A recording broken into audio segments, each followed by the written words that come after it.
Selain stimulasi kita ajak ngobrol, kita juga sering bacain buku, ajak baca buku bersama gitu. Ketika dia pintar, mungkin dia bisa lebih mengkomunikasikan apa yang dia mau, aktif mengkomunikasikan apa yang dia rasakan. Itu juga bagian dari salah satu tanda kecerdasan.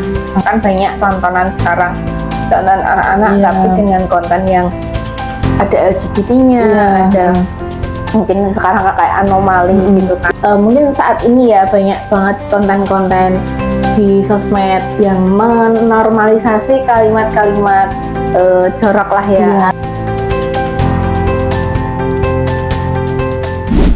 Assalamualaikum warahmatullahi wabarakatuh. Welcome to Deep Talk di ruang tamu. Karena mendidik juga bertumbuh.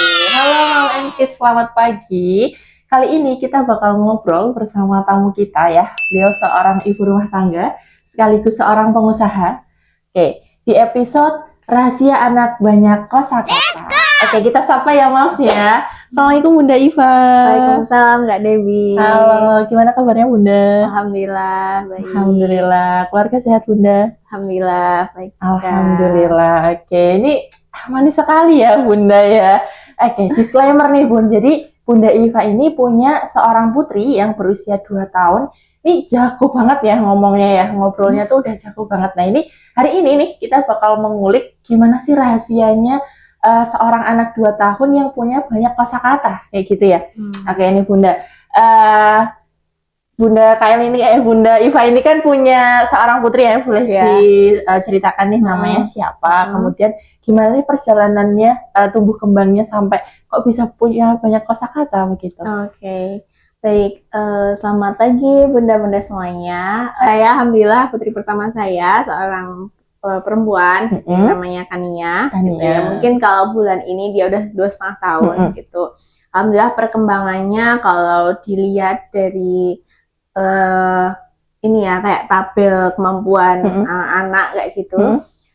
Dia untuk kemampuan berbahasanya memang alhamdulillah sudah standar ya, atau dan mungkin beberapa orang malah melihat dia itu lebih gitu ya, lebihnya dalam artian positif nih dia emang cerewet banget kayak gitu. Dia udah bisa punya silogisme gitulah, nggak cuman 1-2 kata atau beberapa kata atau kalimat, tapi dia sudah bisa misalkan kita nyuruh A gitu, dia itu udah punya jawaban yang lain kayak gitu. Kita punya opsi A atau B, dia punya opsi C. Oh gitu, luar biasa Bun.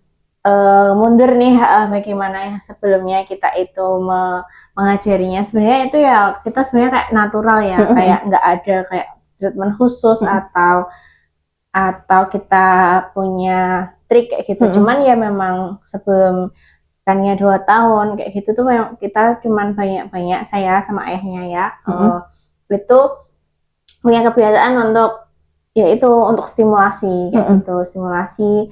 Kemudian baik dari kita ngajak ngobrol sejak dalam kandungan, kemudian ketika dia sudah lahir masih newborn kayak gitu, kita mungkin udah ajak dia berdialog seperti ya udah kayak orang dewasa aja gitu. Dan pastinya kan kita juga cari tahu nih dari ilmu-ilmu anak-anak gimana kayak gitu, dari podcast, dari buku-buku juga. Nah itu kan yang pertama kan memang stimulasi itu penting kayak gitu, ngobrol, kemudian dan ngobrolnya ya udah ngobrol aja kayak gitu sama anaknya. Anak itu memang dijadikan objek yang memang dia sebagai anak yang sudah ada kayak gitu, bukan kayak kita cuman niru-niruin atau apa kayak gitu, atau pakai bahasa-bahasa yang cedal kayak gitu. Nah itu mungkin salah satu ilmu juga gitu yang kita dapat itu, kalau ngobrol sama anak ya udah ngobrol pakai bahasa kita sehari-hari aja, nggak usah kita kayak membuat settingan. Kalau kita lagi ngobrol sama anak kecil mungkin bahasanya dicadelin atau kita bikin tema-temanya yang harus khusus gitu, enggak sih, memang natural gitu. Oke, menarik nih Bun. Jadi tadi stimulusnya dari orang tuanya ya, sering ngobrol dan kuncinya itu natural aja gitu ya, nggak perlu yang mungkin dibahasa kanak-kanak kayak gitu ya. Oke, Ini menarik tadi. Kira-kira didikannya ini ketika mulai ngobrol yang udah mulai lancar tuh di umur berapa Bunda? Umur ya udah satu plus itu dia udah mulai banyak ngomong kayak gitu. Kemudian kemudian kan dia dibacain buku juga kayak gitu. Selain kita ngobrol secara mungkin saya ngobrol sama ayahnya atau kita ngobrol sama anaknya, selain stimulasi kita ajak ngobrol, kita juga sering bacain buku, ajak baca buku bersama kayak gitu. Memang bukunya memang disesuaikan buku anak-anak ya kayak gitu kan. Kalau di buku itu kan ada yang buat newborn ya, biasanya warnanya itu cuma hitam putih, kemudian berkembang ke buku yang memang kosakata seperti itu. Kemudian gradually kita juga naik ke buku yang cerita seperti itu. Jadi setelah 1 tahun itu kan dia mungkin reseptifnya ini ya sudah mulai berkembang. Nah, jadi dari situ dia mengimitasi. Tapi kadang kita juga nggak tahu kok dia bisa pakai kata-kata itu yang kita sebelumnya emang nggak pernah mention atau nggak pernah ngajarin. Cuman ya mungkin dia dari mendengarkan, nggak cuman kita kan, pasti nanti sama mbahnya, sama kakak-kakak yang lain gitu, teman-teman dia di lingkungan seperti itu. Oke, menarik ya Bun ya.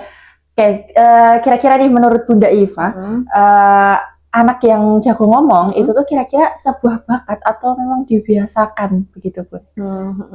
Ya mungkin bukan mungkin ya, kalau beberapa dari ilmu yang sudah sedikit ilmu yang saya dapat itu, yang pertama memang sebuah genetik itu ada gitu ya, peran gitu. Cuman genetik itu katanya kasih kecil gitu ya. Nah, qadarullah itu memang kita orang tuanya kan lumayan talkatif ya kayak gitu. Jadi mungkin ada di situ ada genetik gitu ya. Kemudian yang kedua adalah yang tentu ada stimulasi kayak gitu.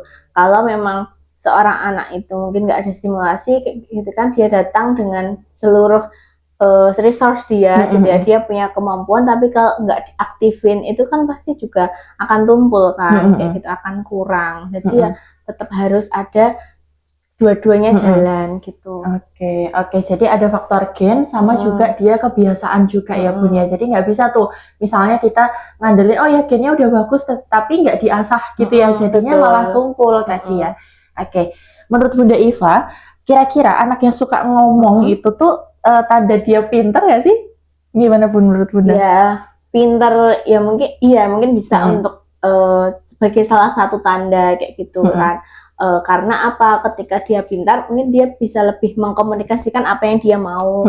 Kemudian dia lebih bisa mengekspresikan idenya seperti itu tuh. Tapi itu nggak yang saklek ya, maksudnya nggak yang utama. Tapi bisa diambil sebagai salah satu tanda kecerdasan itu. Mungkin bisa jadi karena kan ada kecerdasan, ada beberapa jenis ya. Nah, ketika dia seorang anak itu bisa ngomong kayak gitu, bisa lebih aktif mengkomunikasikan apa yang dia rasakan, itu juga bagian dari salah satu tanda kecerdasan. Oke, luar biasa.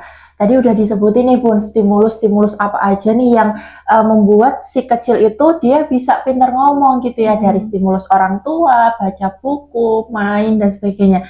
Kira-kira stimulus yang paling ngaruh menurut Bunda Iva selama 2,5 tahun ini apa Bun kira-kira? Kalau kita pikir kelekatan sama orang tua ya kayak gitu, mesti kan udah umum kayak gitu dalam dunia parenting kayak gitu ya. Peran orang tua itu memang sangat di umur 0 ya, 0 sampai golden age mungkin sampai 5 tahun. Mungkin kelekatan orang tua memang salah satu kunci kayak gitu. Seorang anak itu bagaimana dia akan berkembang kayak itu, karena mau nggak mau yang bakal 24/7 sama anak itu kan pasti orang tuanya kayak gitu. Atau mungkin misalkan case-nya ada orang tua yang memang harus bekerja kayak gitu, tapi mereka bisa menghadirkan dirinya setelah bekerja gitu ya, itu penuh gitu ya, maksudnya beda ya, maksudnya mungkin kuantitas gitu ya, waktu itu bisa jadi juga tidak berhasil gitu, karena mungkin orang tuanya tidak full gitu, tidak in charge.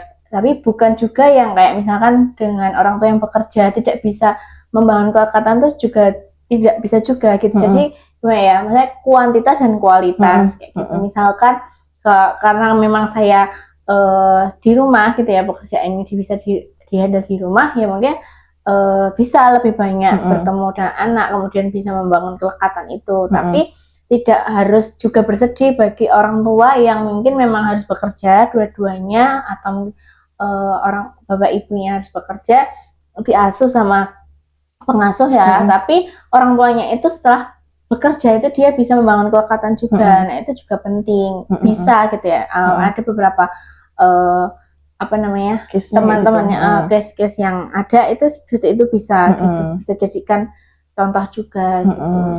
Jadi belum tentu kok misalkan ibu yang full time di rumah aja terus 24 jam per 7 itu bisa juga membangun kelekatan, tapi karena mungkin orang tuanya stres ya gitu ya, di rumah terus burn out, tapi malah anak itu ya udah dibiarin, itu juga bisa. Tapi kalau ada orang tua yang bekerja tapi dia bisa membangun kualitas, baik kualitasnya itu tergantung masing-masing ya gitu. Kayak ada anak yang mungkin dengan orang tua yang seperti itu, dengan pengisian kelekatan yang beberapa anaknya sudah cukup, ada yang mungkin itu belum, gitu kan beda-beda. Iya, oke. Jadi kuncinya adalah kelekatan dengan orang tua gitu ya. Orang tua yang full time di rumah atau orang tua yang dia bekerja ternyata bisa sama-sama dibangun kayak gitu ya. Kuncinya memang harus komunikasi juga ya antara pasangan gitu ya, antara ayah dan ibunya begitu. Nah, ini selanjutnya ini yang jadi dilema ya untuk moms yang ada di rumah barangkali ya, gadget itu kan sekarang tuh mungkin dari newborn gitu ya udah kasih gadget nih. Nah, ini mungkin POV dari Bunda Iva, gadget itu kira-kira bakal jadi stimulus atau justru ngerusak nih? Maksudnya dalam tanda kutip ya, maksudnya mengganggu gitu ya, mengganggu tumbuh kembang salah satunya dalam hal kosakata anak kayak gitu. Oke, kalau ini berasal dari case saya sendiri ya, karena memang sekarang itu kita semuanya itu gadget itu udah hal yang makanan sehari-hari gitu ya. Ya mungkin pada awalnya memang kayak kita berazam untuk atau berkeinginan untuk ya anaknya biar nggak usah screen time dulu lah gitu kita kasih yang lain. Tapi anak itu kan melihat gitu, anak melihat orang tuanya itu pegang HP, pegang laptop kayak gitu, dia kan pasti neres tuh kayak gitu. Jadi waktu itu kan ya itu seperti itu juga. Mungkin pada awal-awal kita nggak menyediakan lah atau tidak ngasih juga secara ini nonton ini dulu atau apa gitu. Cuman pada perjalanannya karena kan kita kadang kerja di rumah juga harus buka HP, buka laptop, dia kan tertarik tuh apa ini apa, tanya-tanya kayak gitu. Dan kalau kita tutup mungkin kerjaan kita mungkin bisa jadi nggak selesai kayak gitu. Tapi ya kita ngambil jalan tengahnya. Oke, ya udah dikasih tontonan iya gitu ya, dengan perangkat yang berbeda. Itu kalau diusahain sih pakai perangkat yang ini ya, yang besar layarnya kalau Vicania itu. Maksudnya kalau bisa tab atau laptop, karena di rumah nggak ada TV ya. Jadi biar mungkin nggak terlalu dekat dengan mata, nggak dipegang gini terus gitu. Terus dikasih ya udah dia nonton kayak gitu. Tapi memang kita benar-benar harus selektif sama tontonannya, dan kita tahu kontennya itu tuh apa kayak gitu. Kan banyak tontonan sekarang, tonton anak-anak tapi dengan konten yang ada LGBT-nya, ada mungkin sekarang kayak anomali gitu kan, anomali itu kita nggak perbolehin. Terus kalau dari beberapa ya kita batasin waktu juga, kalau kira-kiranya udah agak terlalu panjang dan durasinya kepanjangan gitu kita ambil. Walaupun memang menangis ya pasti ya, kalau kan ada anak suka diambil, tapi kan kalau setelah menangis kita bisa langsung recovery gimana biar mengalihkan dia nggak nangis gitu. Terus juga nontonnya itu kalau misalnya yang panjang, yang durasinya, kalau ada kan sekarang kayak YouTube Short, itu kan memperpendek fokus anak kan. Nah jadi nontonnya yang panjang, durasinya panjang. Itu tapi alhamdulillahnya dengan kalau dari rekannya sendiri itu tontonan yang dia tonton itu menaikkan kemampuan dia untuk akan berkomunikasi, dia pemahaman sesuatu. Alhamdulillahnya sih itu. Jadi kayak dia tahu banyak hal kayak gitu. Misalkan Merkurius tuh kemarin lagu yang dia nonton, ternyata itu adalah lagu. Saya tuh nggak tahu kalau itu adalah sebuah lagu. Dia nonton di tempat sama auntinya. Lah Jadi ternyata itu lagu di salah satu channel dan dia tuh langsung hafal. gitu. Jadi sebenarnya tak kirain dia kayak iseng-iseng nyanyi sendiri ya. Tapi ternyata enggak, itu ternyata adalah konten dari sebuah YouTube juga gitu. Itu bisa. Terus dia pemahaman tentang gosok gigi kayak gitu kan. Itu dia nonton di YouTube itu. Tapi terus dia tahu, oh ya kalau nggak gosok gigi nanti ada kumannya. Dari pemahaman itu tuh kemudian sekarang kalau udah gosok gigi udah nggak ada drama lagi gitu. Terus kayak cuci tangan dan sebagainya itu memang mengarah ke positif lah ya. Walaupun memang kalau memang dia lagi benar-benar nggak pengen mainan yang lain atau dia lagi bosen ya bakal mintanya HP kayak gitu, minta nonton gitu. Oke, jadi memang teknologi itu nggak selamanya buruk ya Bun ya, selama bisa diarahkan kayak gitu ya, terus dibatasi juga tuh konten-kontennya, kita tahu tuh ya difilter dulu gitu. Oke, ternyata dari situ Kania ini justru lebih terstimulasi gitu ya untuk lebih banyak ngobrolnya, dan ternyata POV-nya dapat yang mungkin belum dimention sama orang tuanya kayak gitu ya. Oke, luar biasa ya Bunda ya. Jadi penting nih ya untuk bisa lebih bijak kayak gitu ya menggunakan teknologi untuk si kecil kayak gitu. Oke, nah ini pernah nggak sih Bun Kania ini ngomong, tapi dia itu mungkin case-nya kosakata yang belum pernah dimention sama orang tuanya, tapi case-nya lucu kayak gitu. Ini mungkin entah dapat dari mana kayak gitu, pernah nggak Bun kira-kira? Iya, sering kayak gitu. Misalkan dia itu kayak apa ya? Sekarang yang dia sering ngomongin tuh kayak gini, ambilin dong gitu ya, bunda lah gitu, kayak dong lah kayak gitu kan, maksudnya itu kan hal yang sebenarnya kita juga nggak membiasakan atau ya mungkin nggak sadar lah ya kita, tapi dia bisa menggunakan imbuhan-imbuhan seperti itu di situasi yang tepat kayak gitu, dia tahu kayak gitu, kemudian dia bisa apa ya, misalkan baca buku kayak gitu, kemudian dia itu bisa kayak improvisasi, ternyata dia kan sekarang bisa baca buku sendiri, dalam artian buku-buku yang pendek kita udah sering bacain berkali-kali, nah dia udah bisa retail ya, storytelling lagi dari buku yang dia baca, dan itu kadang ada kalimat yang memang kok lucu, kok nggak pernah kayak gitu, tapi dia bisa ngomong. Oke, luar biasa Bunda ya. Jadi memang kebiasaannya itu ternyata tadi udah bisa baca, meskipun sebenarnya belum bisa baca ya secara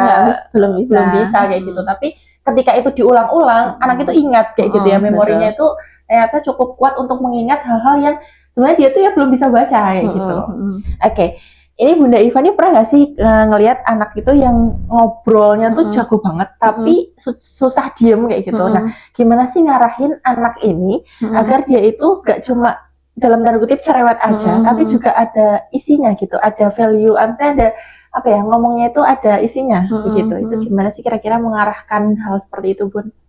Kalau kayak gitu tuh lihat juga sama case keluarga ya, tetap gitu. Mungkin saya nggak bisa berkomentar banyak kayak gitu, karena kan memang ya ada juga anak yang dalam artian cerewetnya kayak malah berisik gitu kayak gitu ya. Kalau mungkin lihat beberapa anak-anak gitu cerewetnya itu kayak, dan mungkin malah jatuhnya kita yang dengar itu kayak kesel gitu, kayak ini anak nggak bisa diem dan sebagainya. Nah itu mungkin bisa jadi juga anak itu adalah lagi kayak manggil caper gitu loh sama lingkungan sekitar kayak gitu, bisa jadi. Nah berarti kalau misalkan benar dia caper, berarti mungkin bisa dipertanyain nih, apakah perhatian dia itu sudah tercukupi atau belum tadi, dibanding dengan orang tua tadi, dengan orang-orang yang mungkin yang di sekitar kita dia setiap hari itu, apakah dia itu terabaikan terus akhirnya dia menceracau dan akhirnya membuat keributan mungkin di tempat umum lah ya, di mall atau di masjid atau di tempat-tempat yang lain kayak gitu, bisa jadi itu gitu. Berarti kan harus PR nih orang tuanya gimana, atau orang yang mengasuh dia gimana, apakah dia itu hanya diemin, ditungguin tapi didiemin kan, ada kan seperti itu kasusnya.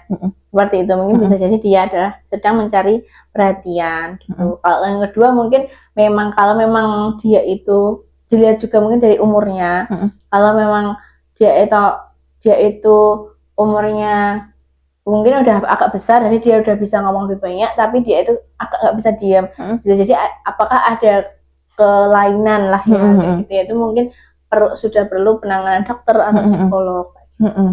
Oke, jadi lingkungan di sini sangat membentuk kayak gitu ya, betul. membentuk bagaimana anak itu berkomunikasi kayak gitu. Jadi Iya. kita sebenarnya nggak bisa ngejudge ya Bun ya, nggak bisa ngejudge oh anak ini kok banyak ngomongnya nih, tapi kok malah jatuhnya jadi berisik kayak gitu. Maksudnya nggak ada pesan yang ingin dia sampaikan. Dia itu sebenarnya mau apa kayak gitu. Tapi ternyata ketika ditarik ke belakang, oh ternyata perlu riset lagi nih gimana background mungkin keluarganya, pengasuhnya kayak gitu.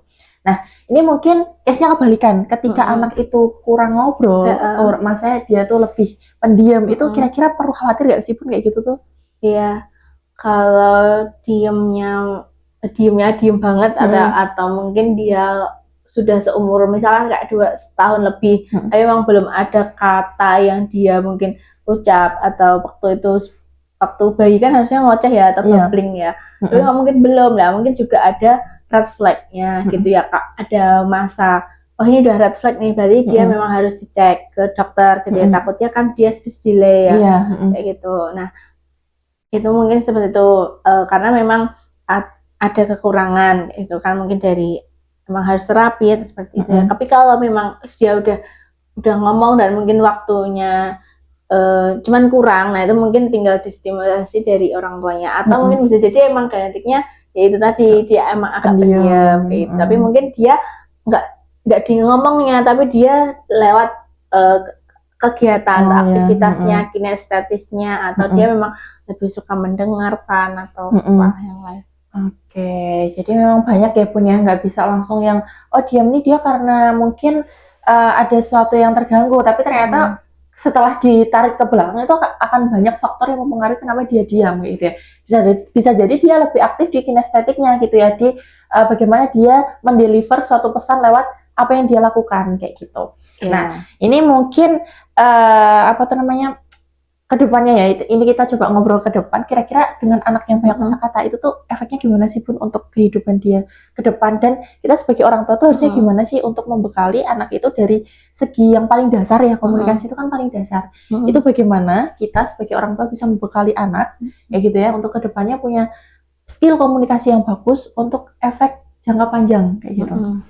Oke, mungkin apa efeknya untuk masa depan kayak gitu kan, ya pasti yang pertama dia lebih mudah mengkomunikasikan. Kalau kita lebih bisa mengkomunikasi sesuatu itu gampang ya, maksudnya nggak ada mungkin miskomunikasi atau yang lain. Terus yang kedua adalah yang jelas kita sebagai orang tua perlu mencontohkan bagaimana komunikasi yang baik juga kayak gitu. Seorang anak mungkin saat ini ya banyak banget konten-konten di sosmed yang menormalisasi kalimat-kalimat jorok lah ya, atau mungkin sebenarnya sih nggak ya jorok ya, negatif lah, kayak maaf kayak anjir kayak gitu kan.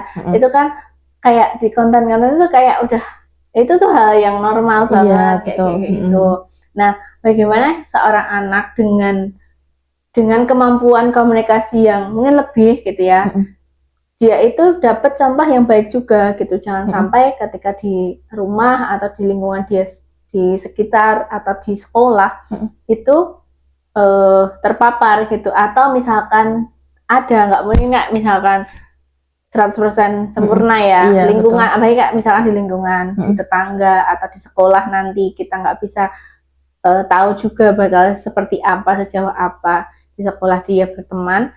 Nah itu anak itu sudah dibekali kayak barrier, oh ini loh kalian harus ngomong yang santun, yang sopan, dia tahu unggah-ungguh lah kalau bahasa Jawanya, terus mana yang pantas diucapin, mana yang enggak. Jadi ketika dia sudah di masa sekolah, atau dia sudah bergaul dengan di luar lingkungan keluarga aja, dia udah punya barrier sendiri atas apa yang dia ucapkan, dan dia tahu konsekuensi apa yang dia ucapkan juga. Ketika dia berucap dengan santun, konsekuensinya apa? Ketika dia berucap yang asal gitu ya, asal bunyi dan nggak memperhatikan tata krama, nanti efeknya apa gitu. Itu mungkin yang nanti jangka panjang kayak gitu. Kemudian benefit positifnya ketika anak-anak bisa berkomunikasi, pasti berarti semakin mudah juga mendapatkan apa yang dia inginkan, dalam artian tersampaikan, atau kalau kalau case-nya anak kecil itu kan mengurangi tantrum lah ya, kayak gitu. Kalau tahu orang tuanya itu anaknya itu mau apa, adik mau apa gitu ya, mau makan, mau minum atau dia ngantuk, itu tuh anak bisa ngomong, jadi kan nggak tantrum kayak gitu. Dan tahu sendiri kalau anak udah tantrum kan gimana rungsing ya, dan kalau itu dibiarkan gitu ya, mungkin kita nggak bisa kedua arah gitu ya, orang tua dan anaknya itu nggak bisa klop mengerti apa yang ini anak pengen atau orang tua yang inginkan ke anak, ya ketantruman itu kan akan berlanjut terus kayak gitu, dan itu kan juga tidak baik untuk kesehatan mental anak dan perkembangan gitu. Oke, luar biasa. Jadi tadi sebenarnya dari lingkungan itu nggak bisa menjamin 100% anak itu akan berkata yang baik terus kayak gitu ya. Tapi ketika pondasi di rumah itu dibangun dengan baik kayak gitu ya, jadi anak itu bisa tahu, oh ternyata ini yang baik loh, oh ini yang buruk kayak gitu. Oke, ini closing nih Bun ya. Kira-kira gimana sih tips ya ini dari Bunda Iva dan mungkin Bapak suami ya, gimana sih tips untuk membangun bonding dengan anak kayak gitu ya, untuk terus menjaga intensitas dalam berkomunikasi, tapi juga anak itu juga belajar hal baru kayak gitu. Karena kadang-kadang nih dilema untuk orang tua di rumah adalah kekurangan bahan ngobrol nih. Jadi kayak ini mau ngomongin apa ya kayak gitu. Kadang-kadang orang tua tuh juga capek gitu ngeladenin anak yang mungkin bertanya terus. Ini gimana sih tipsnya dari Bunda Iva? Oke, kalau mungkin tipsnya disebut tips, nggak tips banget ya, karena kan baru umur 2 tahun dan masih orang tua baru gitu ya, anak juga baru 1 kan gitu. Mungkin nanti bisa para moms juga komen di komentar gitu, kalau dari kita pribadi kayak gitu, karena anaknya juga masih kecil gitu ya, kita membiasakan apa yang di lingkungan sekitar kayak gitu. Misalkan kalau kita pergi kayak gitu ya, kita pergi itu biasanya saat ini mungkin levelnya sudah membiarkan karena dengan kemampuannya yang udah cukup lah ya, bisa kayak gitu, membiarkan dia untuk bertanya gitu, gantian bertanya gitu kan. Karena sejak awal mungkin kita udah kayak bukan brainstorming ya, kayak misalnya di jalan, ada itu apa gitu, ada itu warnanya apa kayak gitu, ada itu bridging di situ gitu kan, itu siapa kayak gitu kan, itu tempat apa, itu mungkin di awal kita seperti itu. Nah terus lama-lama ya dia bertanya, kayak dia nanyain kita gantian gitu loh, ayah itu apa, tahu nggak gitu. Dia sekarang seperti itu. Namun itu kalau di jalan, terus kalau di rumah ya yang di rumah itu biasanya kayak ya melibatkan aktivitas kita gitu ya. Misalkan kalau memang masak gitu ya, contohnya kalau pas lagi di dapur gitu, ya dia ikut gitu loh, ikut ya, dia pegang panci, pegang apalah ya, memang walaupun pada akhirnya harus berantakan kayak gitu. Ya udah kayak gitu. Cuman memang itu mungkin memang lahan dia untuk belajar untuk mengenal sesuatu. Kemudian terus kalau misalkan itu selain baca buku, mungkin di buku ada sesuatu hal yang dia nggak tahu, kita bantu menjelaskan kayak gitu. Jadi ya mungkin dari tontonan juga kata, itu apa sih Dek gitu, nanti dia setelah nonton ditanyain juga kayak gitu. Mungkin dari hal-hal yang sudah hasil harian gitu kita tanyain, atau biarkan dia balik ke tanya kita juga. Oke, jadi dekat banget ya Bun ya di lingkungan sekitar ya, di rumah, di jalan kayak gitu, dari tontonan itu ternyata jadi bonding juga nih antara orang tua sama anak kayak gitu. Jadi nggak perlu jauh-jauh Bunda ya. Jadi sesederhananya ini tuh apa Dek kayak gitu ya. Oke, luar biasa. Kita udah sampai di penghujung acara ya Mas. Terima kasih sebelumnya Bunda Iva. Oke, Masya Allah kita nggak terasa ya udah sampai di penghujung acara. Di episode Rahasia Anak Banyak Kosakata. Oke, kalau Moms merasa podcast ini bermanfaat, silahkan bagikan ke teman atau saudara yang merasa butuh pelukan hangat lewat cerita. Kita ketemu di episode selanjutnya, Moms, masih di Deep Talk di Ruang Tamu. Karena mendidik juga bertumbuh. Wassalamualaikum warahmatullahi wabarakatuh. Waalaikumsalam warahmatullahi wabarakatuh. Bye.